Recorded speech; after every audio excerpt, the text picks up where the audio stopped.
자, 오늘 함께 나누실 하나님의 말씀은 디모데전서 1장 1절부터 7절까지의 말씀입니다. 신약성경 디모데전서 1장 1절부터 7절의 말씀, 우리 한 목소리가 아니죠. 우리 한 절씩 교독하시겠습니다. 우리 구주 하나님과 우리의 소망이신 그리스도 예수의 명령을 따라 그리스도 예수의 사도된 바울은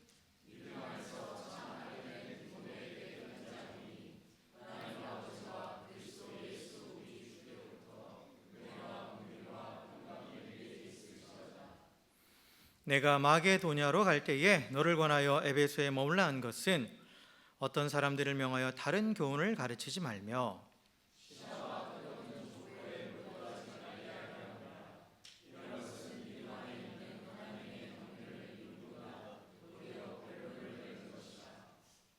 이 교훈의 목적은 청결한 마음과 선한 양심과 거짓이 없는 믿음에서 나오는 사랑이거늘. 함께 읽습니다. 율법의 선생이 되려 하나 자기가 말하는 것이나 자기가 확증하는 것도 깨닫지 못하는도다. 아멘. 아멘. 할렐루야. 할렐루야. 예, 우리 옆에 계신 분하고 이렇게 인사하겠습니다. 주의 사랑으로 사랑하고 축복합니다. 인사하겠습니다.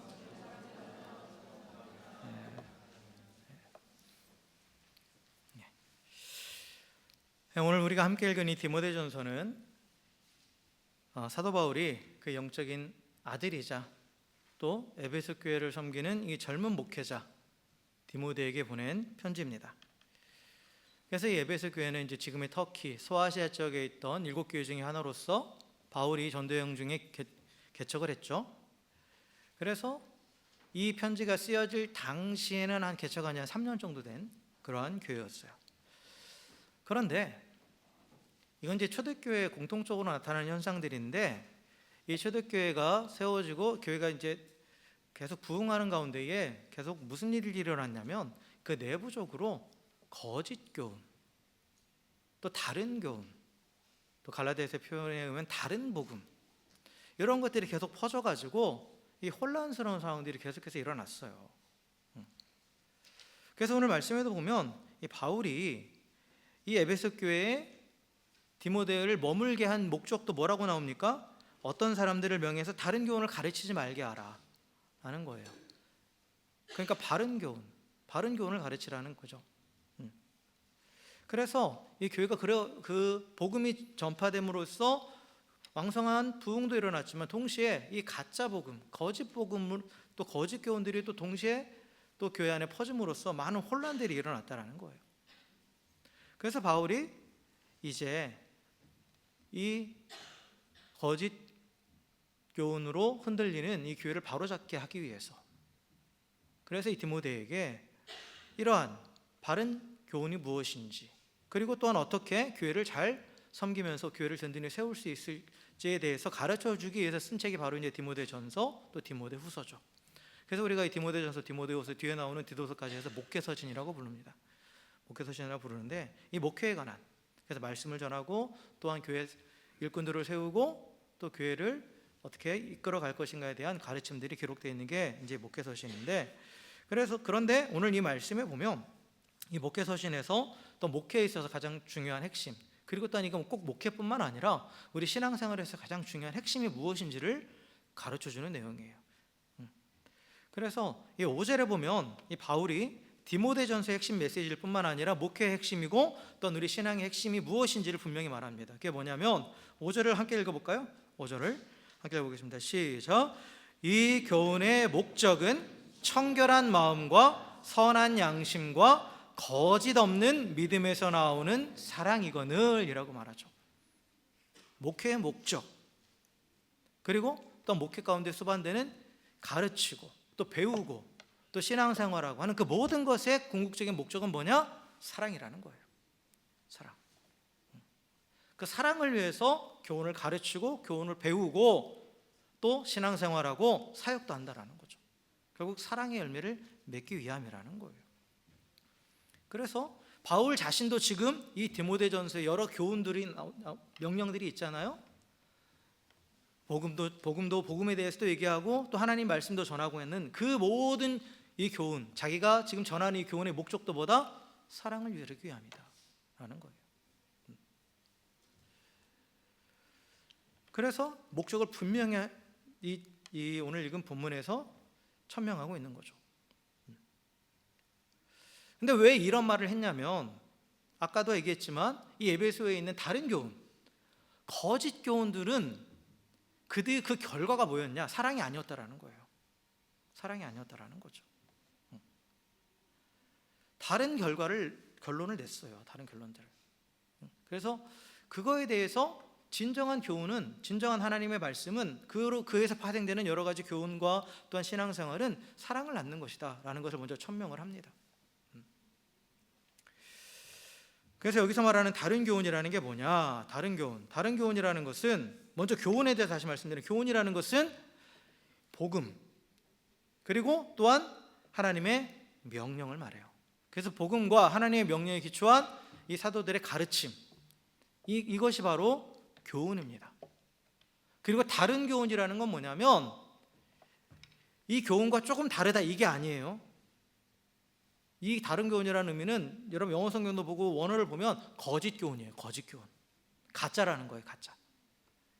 그래서 이 다른 교훈이라는 건 뭐냐면 복음과는 본질적으로 다르다라는 거예요. 그리고 하나님의 말씀을 왜곡한 거예요. 그래서 거짓 교훈이고, 우리가 흔히 말하는 이단적인 교훈을 말합니다. 이단적인 가르침이에요. 그래서 바울이 오늘 본문에서 이 다른 교훈의 특징을 두 가지를 듭니다. 뭐를 얘기하냐면 그들이 뭐에 몰두한다? 신화에 몰두한다 라고 말하죠. 신화. 4절에 보니까. 그리고 또 하나의 특징은 뭐냐? 끝없는 족보에 몰두한다라는 거예요. 그래서 신화라는 건 뭐냐면 허구적이고 신뢰할 수 없는 이야기를 말합니다. 우리가 흔히 말하는 그리스 로마 신화, 뭐 단군 신화, 신화들이 있잖아요. 신화라는 것은 허구적인 이야기잖아요. 진짜가 아니라는 거죠. 그리고 특별히 이 바울이 여기서 말하는 이 신화는 결국 그리스 로마 신화를 중심으로 한 헬라 문화를 의미합니다. 왜냐하면 이 초대교회 당시에 문화를 지배하는 건 헬라 문화니까.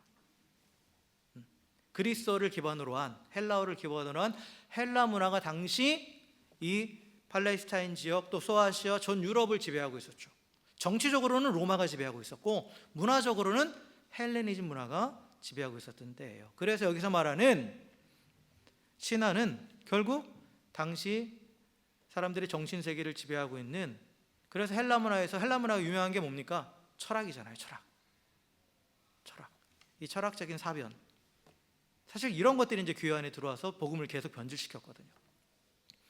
그래서 그런 철학과 같은 그런 헬라 문화를 가리키는 거고, 그리고 여기서 말하는 이제 끝없는 족보라는 것은 이 족보를 중시하는 게 바로 구약이잖아요. 유대교잖아요. 유대교는 족보를 중요시합니다. 우리가 아브라함의 후손이다 라고 하면서 이 구약의 족보를 지나치게 확장 해석하는, 그리고 거기에 따르는 그 율법을 문자적으로 지켜야 된다라는 그 율법주의를 주장하는 유대교를 가리키는 거예요. 그래서 이 교회 안에 보면, 교회 복음으로 인해서 교회가 세워졌잖아요. 그런데 이 교회 안에 뭐가 들어왔냐면 헬라 철학이 들어온 거예요. 헬라 철학이. 또 뭐가 들어왔느냐? 유대교의 율법주의가 들어온 거예요. 그래서 이 복음을 교묘하게 왜곡하면서 교회를 흔들어 갔던 거죠. 그래서 초대교회의 이 서신서들, 뒤에 나오는 복음서 위에 이제 서신서들에 보면 빠짐없이 그거에 대해서 얘기를 해요. 헬라 철학에서 변질되어 있는 그런 이단 사상, 그게 대표적인 게 영지주의거든요. 영지주의라는. 그리고 또 율법에 오염되어 버려 가지고 할례를 받아야 되네 말아야 되네 막 이렇게 계속 논쟁이 일어나잖아요. 그런 부분들이 계속 이 서신서에 흔적들이 남아 있죠. 그래서 교회 안에서 그걸 가르치는 사람들이 있었다라는 거예요.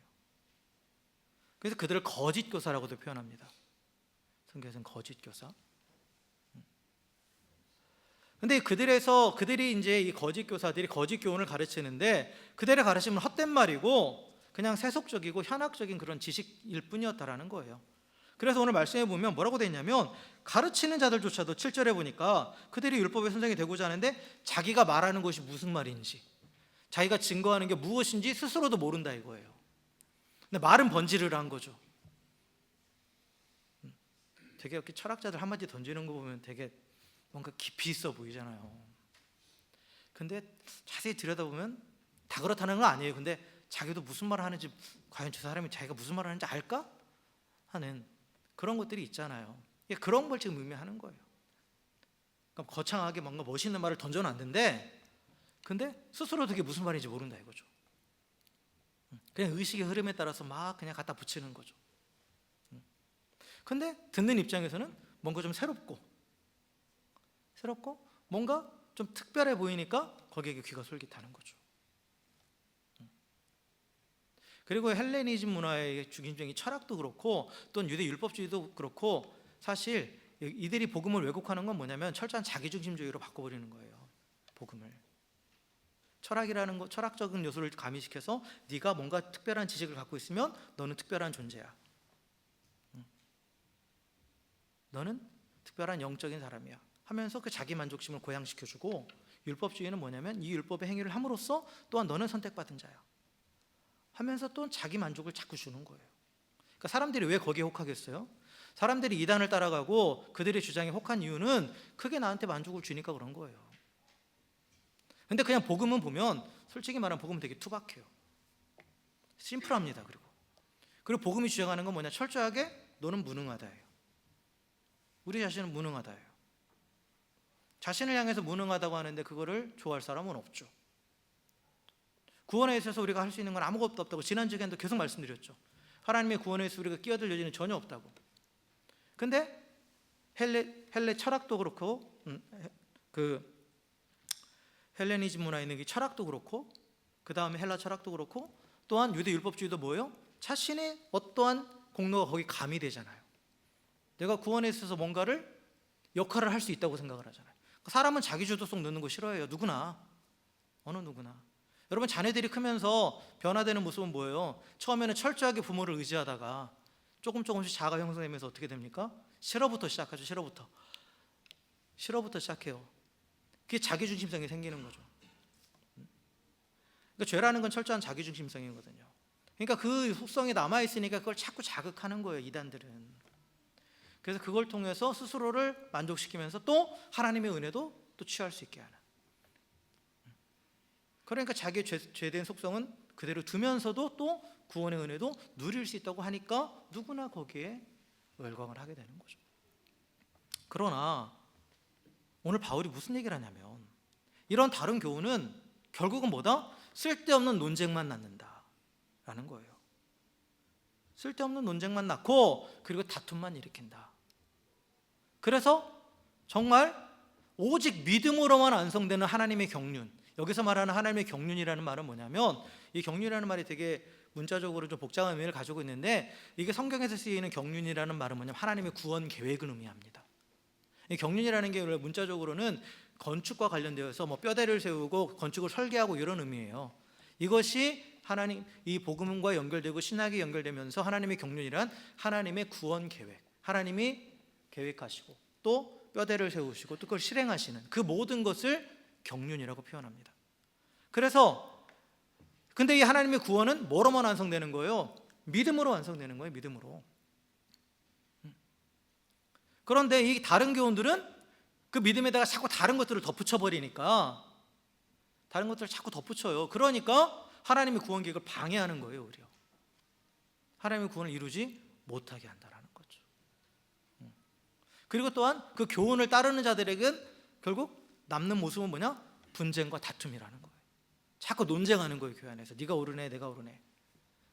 교회 안에 이런 문제들이 많아요. 그래서 이런 잘못된 가르침에 빠진 사람들은 다투기 좋아합니다. 논쟁하기 좋아해요. 내가 나만 특별한 지식을 갖고 있다 이거죠. 그래서 교회 역사를 보면 참 지금 보면 되게 우스운데 자기들끼리 아주 심각하게 싸운 문제들이 되게 많아요. 그게 뭐냐? 세례를 할 때, 세족식을 할 때 오른발부터 할까 왼발부터 할까? 그래서 오른발파와 왼발파가 있었어요. 실제로 악기를 쓰는 문제도 그렇고 악기파와 무악기파. 그걸 가지고 박터지게 싸워요. 진정한 교훈은 다툼을 낳는 게 아니라고 그랬어요. 복음은, 하나님의 말씀은 뭐를 낳게 됐다고요? 사랑을 낳는데, 그런데 하나님으로부터 오지 않은 교훈, 가르침은 결국은 뭐를 낳는 거예요? 다툼과 분쟁을 일으키는 거예요. 논쟁만 남는 거예요. 그래서 이게 정말 하나님으로부터 온 건지 아닌지를 구별할 수 있는 가장 좋은 방법은 뭐냐? 이것을 따라갈 때 결과가 뭔지를 보시면 돼요. 사랑 안에서 하나됨을 이루게 하느냐, 아니면 자꾸 논쟁하고 다치면서 분열하게 하느냐, 그걸 보시면 됩니다. 그래서 오늘 바울은 이 거짓 교훈과 대조되는 진정한 교훈이, 하나님으로부터 온 바른 교훈은 결과는 사랑을 낳는다는 것을 강조하면서 결국 교회 안에서 계속 분쟁을 일으키고 다툼을 일으키는 이 거짓 교훈을 배격하라는 거죠. 그래서 그런 사명이 지금 이 디모데에게 있다라는 거예요.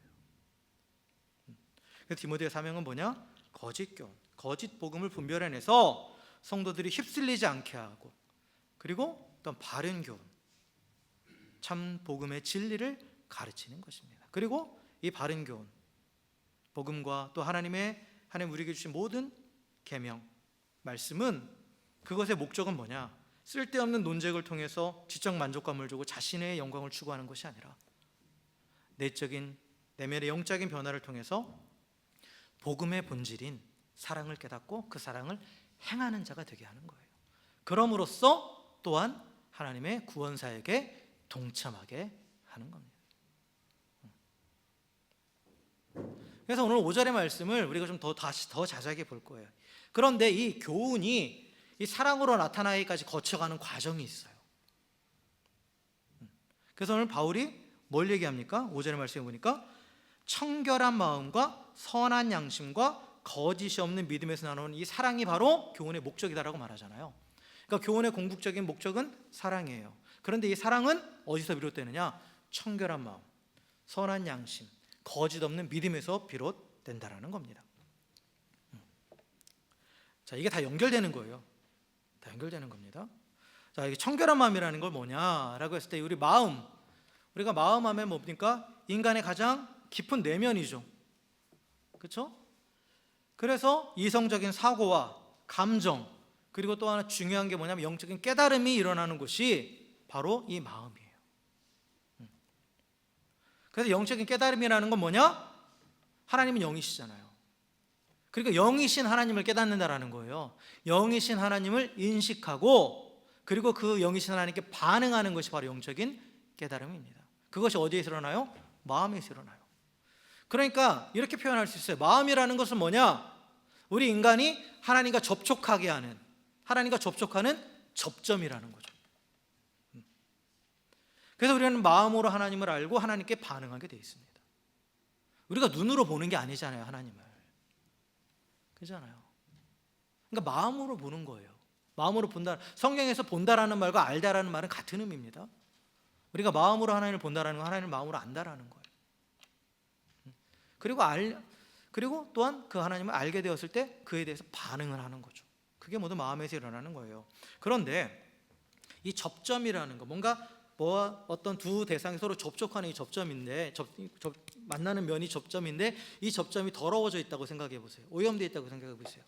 예를 들어서 우리가 사용하는 전자제품들, 이제 배터리들이 다 들어가잖아요. 휴대하기 위해서 배터리들이 들어가는데, 이 배터리가 이 전자기기에 보면 만나는 접점이 있죠. 단자들이 있죠. 근데 그것이 오염돼 버렸어요. 녹이 슬었든지 뭔가 이물질이 묻어 있어요. 그럼 배터리를 껴도 작동하지 않죠. 제대로 접촉이 일어나지 않는 거죠. 그렇잖아요? 마찬가지예요. 하나님과의 접점인 이 마음이 오염되면 하나님과 제대로 된 접촉이 일어나지 않고 영적인 깨달음이 일어나지 않는 거예요. 그래서 마음을 오염시키는 게 바로 죄죠, 죄입니다. 그래서 죄로 더러워진 마음은 하나님과 접촉이 끊어져 버린 거예요. 그러니까 하나님을 알지 못하고 하나님께 반응하지 못합니다. 그러한 상태를 우리가 영적으로 죽은 상태라고 말하죠. 그리고 모든 죄인들의 상태가 바로 영적으로 죽은 상태예요. 그런데 복음과 하나님의 말씀은 어떤 역할을 하느냐? 이 죄를 씻어내는 역할을 하는 거예요. 우리가 잘 아는 것처럼 그리스도의 보혈, 복음의 핵심 그리스도의 보혈이잖아요. 그 보혈의 능력은 뭡니까? 우리에 있는 모든 죄를 씻어내는 거예요. 하나님의 말씀도 죄를 분별하게 하고 죄를 씻어냅니다. 그래서 우리 마음을 깨끗하게 하는 거죠. 이게 바로 청결한 마음이에요. 이게 청결한 마음입니다. 그래서 우리에게 주는 복음과 하나님의 말씀의 목적은, 하나님의 말씀은 우리 안에서 어떤 역할을 하느냐, 그걸 듣고 내가 지식적으로 알고 내 지식적으로 그것을 뭐 많이 안다는 것을 자랑하게 하는 것이 아니라 그 말씀이 우리 마음을 깨끗하게 한다는 거죠. 그래서 이 청결한 마음, 그리스도의 보혈과 하나님의 말씀으로 제가 깨끗하게 씻어진 마음은 이제 그 하나님과 다시 접촉하게 된 거죠. 그래서 하나님을 알고 하나님께 반응합니다. 반응한다는 건 살아있다라는 증거죠. 살아있다라는 증거는 반응이에요. 반응이 없으면 죽은 거잖아요. 여러분, 신경이 죽은 부분은 아무리 찔러도 반응이 없잖아요. 그래서 하나님께 반응한다라는 것이 곧 살아있다라는 거, 영적으로 살아났다라는 거죠. 그게 바로 청결한 마음을 가진 상태고, 이 청결한 마음은 뭐로부터 오느냐? 하나님의 복음, 말씀이 하는 역할이에요. 그래서 우리 마음을 깨끗하게 씻어서 우리에게 청결한 마음을 줍니다. 그러므로 하나님께 반응할 수 있게 만들어주는 거예요. 그런데 이 청결한 마음은 거기로 끝나는 게 아니라 그 다음에 연결돼요. 뭐로 연결되냐면 선한 양심으로 연결됩니다. 선한 양심. 선한 양심이라는 건 제대로 작동하는 거예요. 양심이. 이 양심이라는 게 뭡니까? 양심이라는 것은 우리가 일반적으로 양심을 말할 때 옳고 그름을 분별해내서 옳은 것은 취하고 잘못된 것은 버리는 그런 내적인 작용이죠. 그게 바로 양심이에요. 그 양심을, 그래서 뭐 양심이 없다고 하죠. 어떤 사람한테 양심이 없다라고 하는 건 뭐예요? 자기가 이게 분명히 잘못된 건데도 그걸 그냥 옳다고 주장하고 그렇게 행동하는 사람을 우리 양심 없다라고 말하잖아요. 그 제대로 옳고 그름을 분별하지 못하고 그것도 옳고 그름을 따라가지 못하는 자예요. 그거에 따라 행하지 못하는 자가 양심이 없는 자죠. 그런데 중요한 게 뭐냐면 옳고 그름을 분별하기 위해서는 이게 뭐가 전제가 돼야 되느냐, 무엇이 옳으냐, 무엇이 잘못되냐를 이거를 분별하기 위해서는 뭐가 있어야 됩니까? 기준이 있어야 되죠. 그렇잖아요. 기준이 없으면 옳고 그름도 없는 거예요. 그죠? 그리고 또 기준이 잘못되어 있으면, 잘못된 기준이 세워져 있으면 그것도 또한 옳고 그름을 제대로 분별할 수 없는 거죠. 그죠? 그래서 기준이 없는 마음, 그리고 잘못된 기준이 서 있는 마음, 그러한 상태, 그러한 양심을 성경에서 뭐라고 표현하냐면 화인 맞은 양심이다라고 표현합니다. 이게 디모데전서 4장 2절에 나오는 말씀이에요.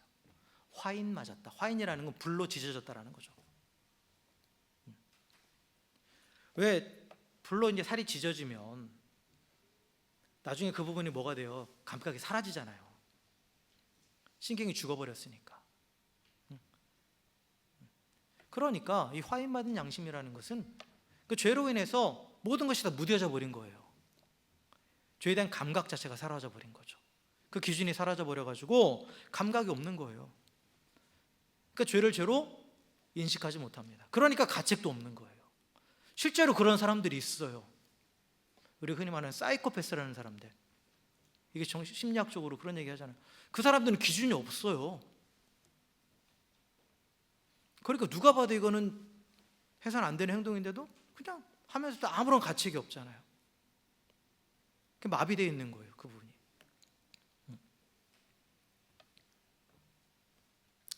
그리고 또 잘못된 기준이 아예 없는 사람도 있고 잘못된 기준을 가지고 있어요. 뭐냐? 내가 기준이 되어 있는 거죠. 내가. 그래서 오늘날 세상을 우리가 문화적으로 표현하는 게, 철학적으로 또 철학 사주를 표현하는 게 포스트 모더니즘이잖아요. 포스트 모더니즘의 가장 중요한 특징 중에 하나가 상대주의입니다. 상대주의. 거대 담론, 절대 진리가 사라지고 내가 기준이 되는 거예요. 내가 선과 악을 구별하는 기준이 되는 거예요. 여러분, 창세기 3장에서 사단이 하와를 유혹했다 했던 말이 그거예요.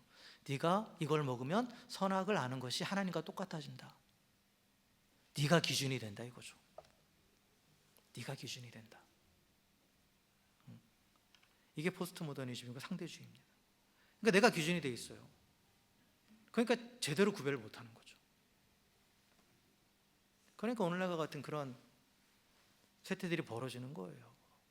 성의 자기결정권에 대해서 주장하고, 내가 기준이니까, 내가 좋으니까, 나한테 좋으면 진리인 거예요.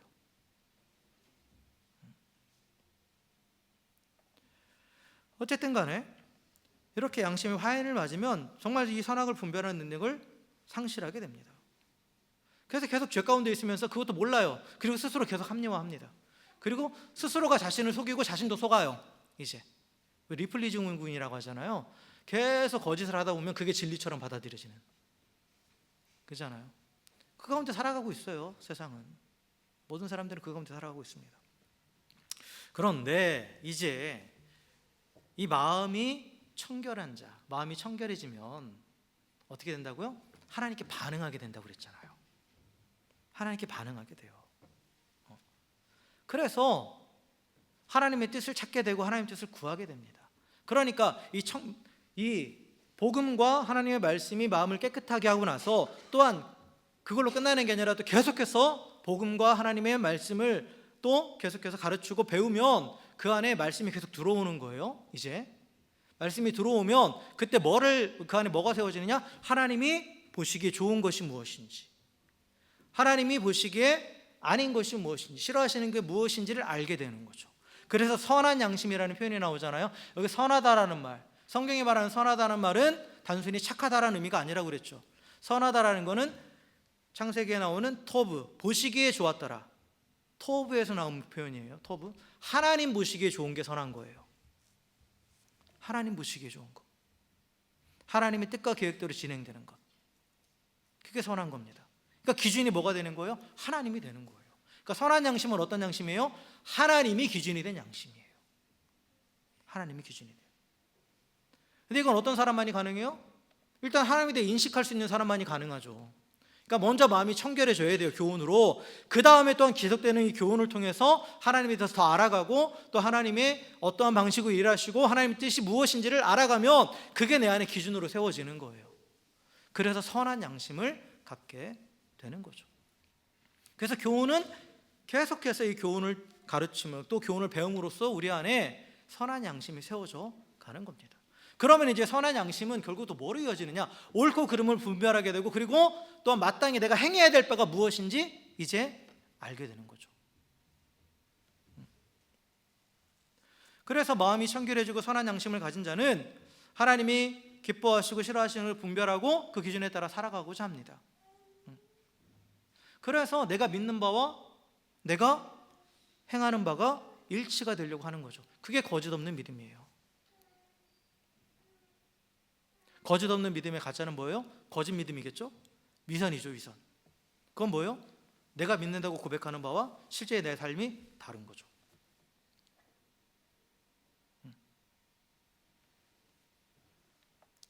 그런데 이 선한 양심은 뭐냐? 올바로 분별하게 하고, 그래서 내가 또 하나님이 기뻐하시는 것이 무엇인지 깨닫게 함으로 그것을 따라갈 수 있도록 도와주는 거예요. 물론 쓰러지기도 합니다. 그런데 이 선한 양심이 있으면 이게 기준이 바로 서 있잖아요. 그럼 내가 잘못된 길로 갔더라도 잘못된 걸 바로 캐치해요.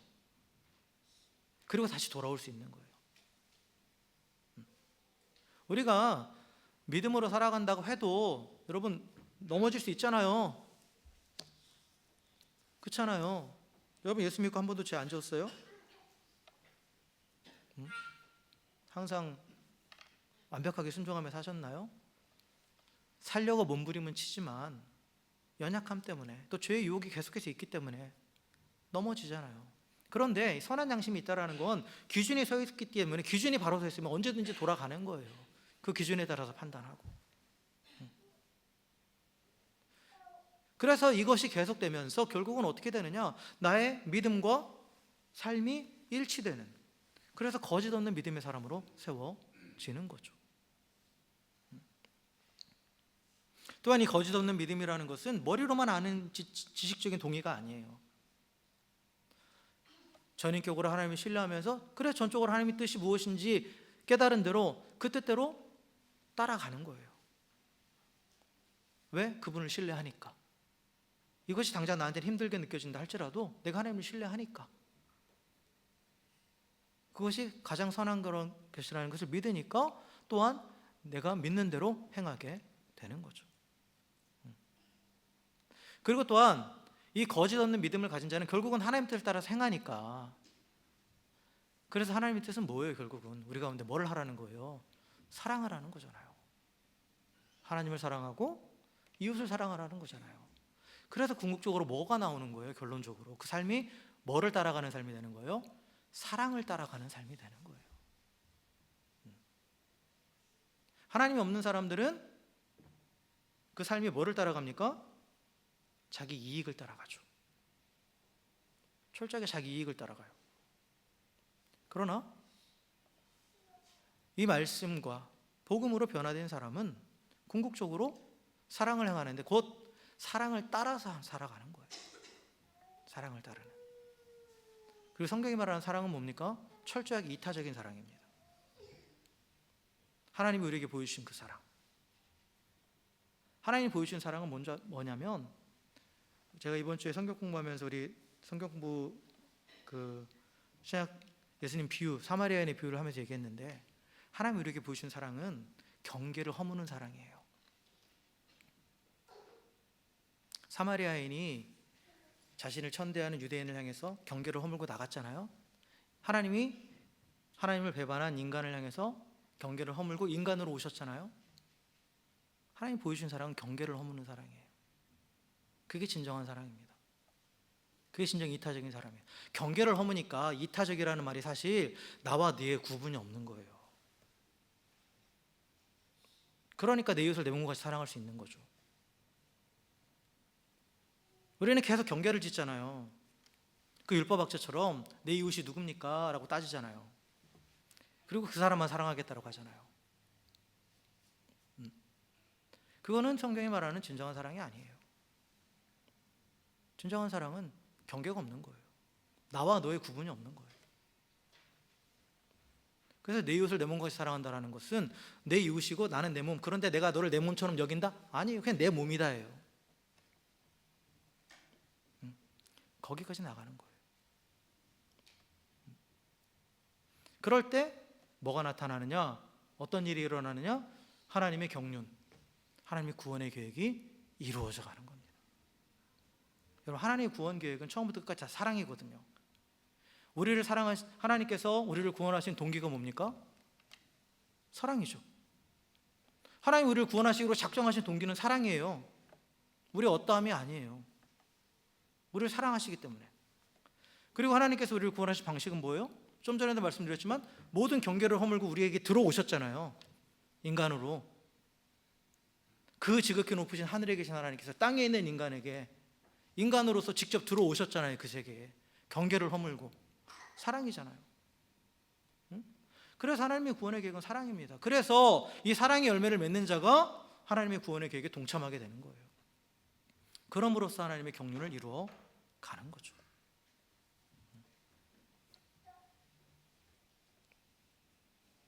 그래서 하나님의 말씀, 우리가 말씀을 계속해서 배우고, 여기서는 가르치는 입장에서 교훈을 얘기했지만 듣는 입장에서 똑같이 받아들이시면 돼요. 왜 우리가 하나님 말씀을 듣고 배우느냐?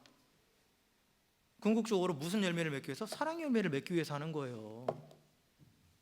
내가 지식적으로 많이 알기 위해서가 아니에요. 또 내가 많이 알고 또 내 나름대로 그냥 종교적인 삶을 영위함으로써 스스로 만족을 누리기 위해서가 아니에요. 왜 우리가 신앙생활 하느냐?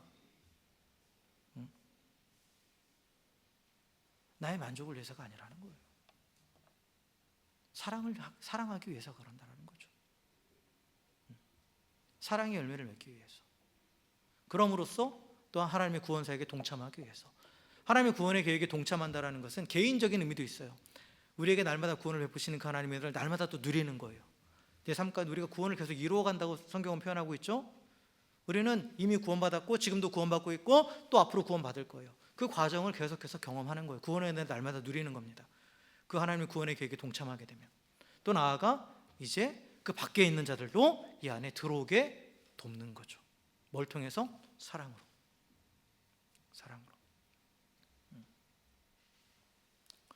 그래서 오늘 디모데에게 주신 이 말씀은 결국 우리 모두에게 동일하게, 이건 교회 지도자에게만 하는 얘기가 아니라는 거예요. 이거 그냥 반대로 들으시면 돼요. 듣는 입장에서, 이 교훈을 받는 입장에서 우리는 어떤 입장이냐, 우리는 어떤 자들이 되어야 하느냐. 하나님 말씀을 통해서 우리는 계속 마음을 깨끗하게 해야 되고, 또한 그 말씀을 계속 마음에 받아들임으로 하나님의 기준을 세워 나가야 되고, 또한 그 기준대로 행함으로 거짓 없는 믿음으로 살아가야 된다. 그럼으로써 사랑의 열매를 맺고, 그래서 나와 너라는 경계를 허물고 다가감으로 그 하나님의 사랑을 전해서 어떻게 해라?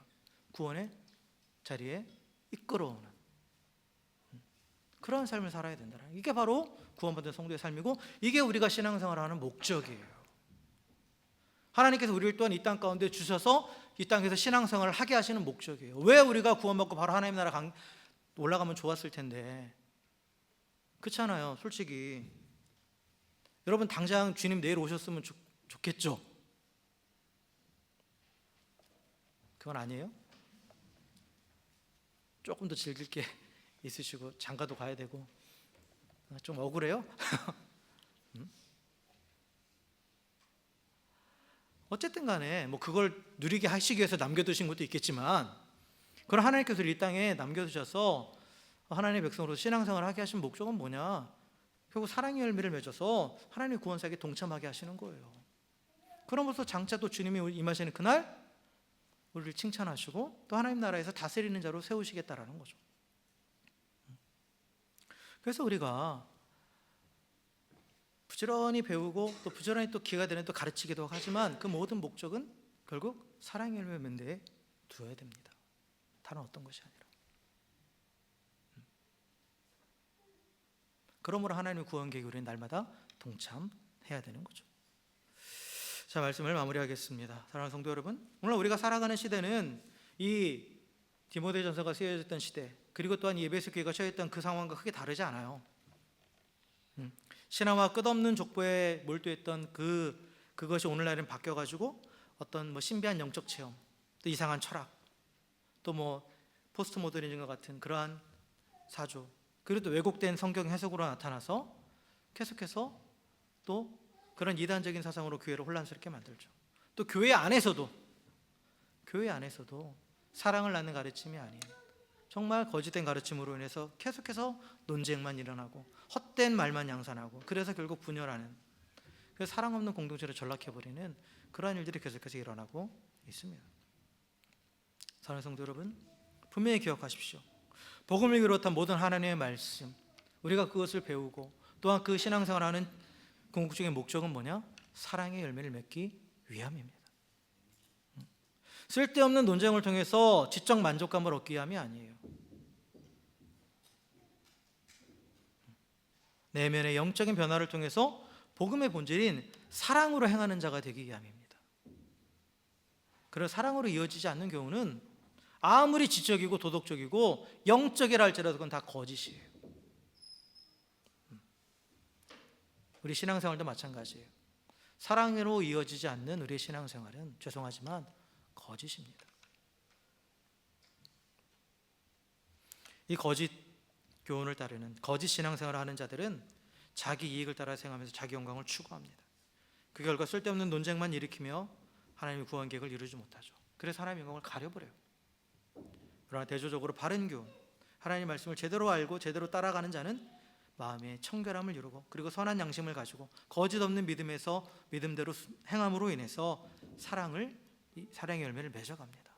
그리고 사랑을 따라 행함으로 하나님의 구원의 계획을 이루어 가게 됩니다. 자신도 날마다 구원의 은혜를 누리고 다른 사람도 그 구원의 은혜에 들어오도록 이끌어 줍니다. 그래서 하나님의 영광을 나타내는 거죠.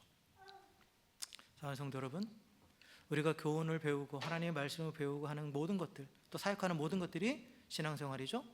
그래서 여러분, 우리의 신앙생활은 그 목적이 사랑의 열매를 맺는 것이고, 또 그 결과 하나님의 구원의 사역에 동참하는 것입니다. 그래서 우리의 신앙생활과 모든 사역이 진정 사랑을 목적으로 하고 있는지, 그리고 이 신앙생활과 사역을 통해서 나는 정말 하나님의 구원의 계획에 동참하고 있는지 돌아보시기 원합니다.